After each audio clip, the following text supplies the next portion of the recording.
Бул оор маселе, 1 мүнөттө айта турганга өтө кыйын маселе бул. Баягы өзүбүздү өзүбүз коргоо бул маселеси жок. Бирок биз жамааттык коргонуу болмоюнча бүгүнкү күндө кыйынчылыктарга туруштук бере албайбыз. Учуп отурган бир учагыбыз жок. Жүрүп турган бир танкабыз жок. Атып турган бир ракетабыз жок. Мына ушундай бир ашмалтайы чыккан заманда жашап атабыз. Ошол мамлекеттин сүйгөн, элин, жерин сүйгөн бир нукрак жигитти алып келмейинче ушундай нерселер болбойт. Аскер качан күчтүү болот? Аскер качан башкы командачы жигитке окшогон бир жигиттер болгондо күчтүү болот да. Биринчи кезекте дух керек. Дух болмоюнча болбойт. А биздикилер эмне кылып атат бүгүнкү?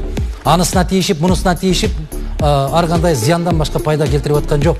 Коркунучтарды керек болгон болсо бүгүн кошуна мамлекеттер экономикалык тараптан, энергетикалык тараптан, Темир Аргенбаевич айтып аткан заводду иштетпей коюш 5 секунддук нерсе, баягы сырьё келбей калса эле токтойт ага окшогон заводдорубуз. Энергетикалык көз карандыкка жетишибиз керек. Бир жылда 220 000 кыргызстандык жаран чыгып кетти Кыргызстанды таштап. Ошонун 35% деп атат. 54% Баткен областына. 54%. Демек, биздин чек ара бошонгондон бошонуп, артка чегингенден чегинип барат. Бул биринчи маселе. Экинчи маселе. Ошол мамлекеттин атынан сүйлөй ала турган азамат бир тулпарды койгулачса дагы. Бир кагазды жазбай окуй ала турган бир азаматты койгулачы айланайында.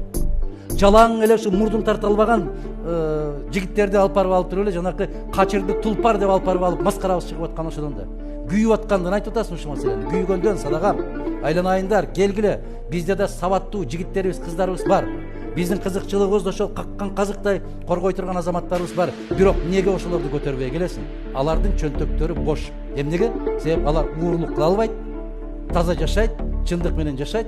Натыйжада эч кандай байлыкка ээ болбойт. Кыргызстанда акылды калчабай, акчаны калчап калганын кесепетинен ушундай парламент, ушундай президент, ушундай өкмөт менен келет абызда.